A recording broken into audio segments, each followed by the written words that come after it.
સ્વાગત છે। આજે આપણે બે ઉદાહરણ જોવાના છે। આ ચેપ્ટરના છેલ્લા ઉદાહરણ છે બે, ત્યારબાદ આપણે નવું ચેપ્ટર શરૂ કરશું। ઉદાહરણ નંબર 6।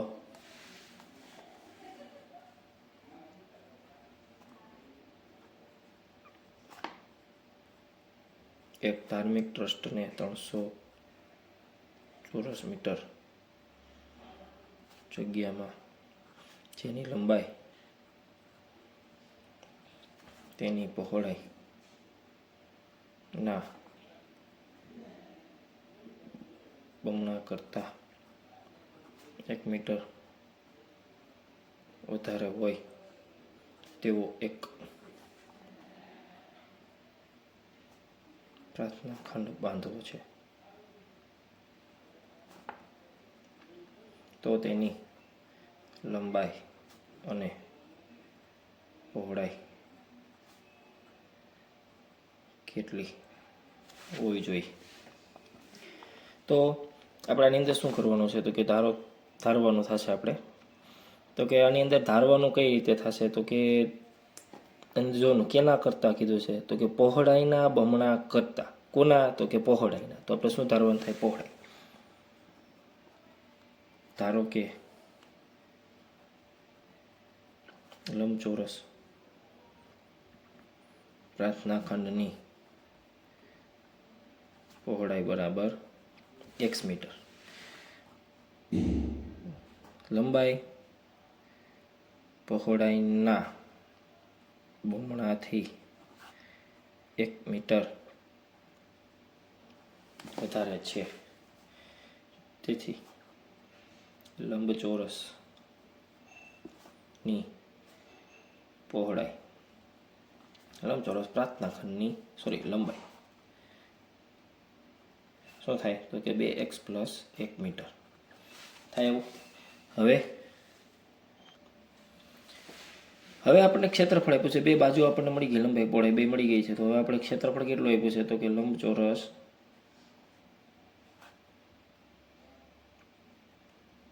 પ્રાર્થના ખંડનું ક્ષેત્રફળ 300 મીટર સ્ક્વેર છે, લંબાઈ ગુણ્યા પહોળાઈ બરાબર 300। લંબાઈ કેટલી છે, તો કે 2x + 1 ગુણ્યા પહોળાઈ x બરાબર 300, 2x² + x અંદર ગુણ્યા કૌંસમાં બરાબર 300, તો 2x² + x - 300 બરાબર 0।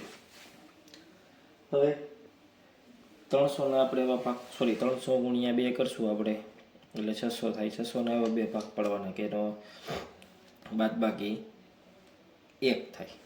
તો આપણે શરૂ કરીએ 600 નું, 600 ગુણ્યા 1 બે વડે ભંગાય તો 300 થાય, બે વડે ભંગાય, હજી બે વડે ભંગાય તો કે 150 થાય, અહીંયા 4 થાય, હજી બે વડે ભંગાય તો 75 થાય, અહીંયા બે વડે ભાંગો તો 8 થાય, હવે અહીંયા 3 વડે ભંગાય તો 25 થાય, અહીંયા 3 વડે ગુણો તો 24 થાય, 25 24 એ કેટલા થઈ ગયા 1। 2x² + 25x - 24x - 300 બરાબર 0। આમાંથી આ બેમાંથી કોમન શું નીકળે, તો અહીંથી x નીકળશે, અંદર વધે 2x + 25, અહીંથી 12 આવશે બહાર, અહીંયા 2x + 25 -12 બહાર આવે, અંદર વધે 2x + 25, પછી 2x + 25 કોમન કાઢી લ્યો, x - 12 બરાબર 0। હવે 2x + 25 બરાબર 0 અથવા x - 12 બરાબર 0, x બરાબર -25/2 x બરાબર 12। આ શક્ય નથી, કારણ કે x એટલે શું છે, તો કે પહોળાઈ કોઈ દી માઇનસમાં હોય નહીં, તેથી લંબચોરસ પ્રાર્થના ખંડની પહોળાઈ બરાબર x બરાબર 12 મીટર અને લંબાઈ 2x + 1 બરાબર 2 કૌંસમાં 12 + 1 બરાબર 25 મીટર। હવે ત્યારબાદ આપણે આગળ એક ઉદાહરણ નંબર જોવાનું છે 8. ઉદાહરણ 8. આની અંદર કેવું છે તો કે 13 મીટર વ્યાસવાળા એક વર્તુળાકાર બગીચાની સીમા પરના એક બિંદુએ એક થાંભલો એવી રીતે લગાવેલ છે કે જેથી આ બગીચાના એક વ્યાસના બંને અંત્ય બિંદુઓ, જો આપણે એવી રીતે વર્તુળ દોરવાનું છે, એમાં એક વ્યાસ છે, એના બંને અંત્ય બિંદુઓ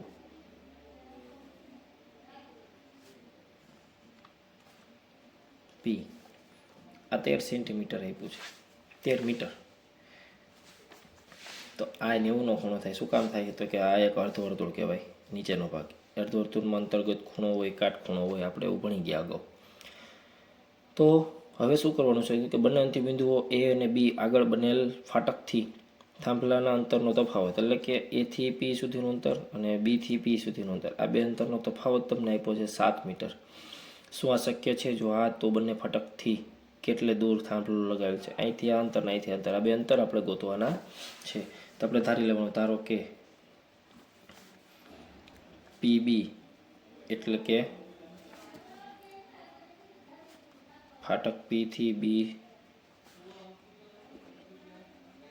સુધીનું અંતર બરાબર x મીટર. બંને અંત્ય બિંદુઓ એ અને બી આગળ બનેલ ફાટકથી થાંભલાના અંતરનો તફાવત 7 મીટર છે. તો AP માઇનસ PB બરાબર 7. હવે આમાંથી આપણને AP માઇનસ PB આપણે કેટલું થયું છે? x. તો AP બરાબર થાય 7 પ્લસ x મીટર. જો આપણને એક AP મળી ગયું અને PB આપણે અગાઉ ધારી લીધું. હવે આપણે આગળ આંકવાનું છે. આપણે શું કરવાનું તો કે અહીં વ્યાસ AB હોવાથી AB બરાબર 13, ખૂણો APB બરાબર 90નો થાય. અહીં ખૂણો APB બરાબર 90 અંશ થાય. કૌંસમાં અહીં લખી નાખવાનું, અર્ધ વર્તુળ ને અંતર્ગત ખૂણો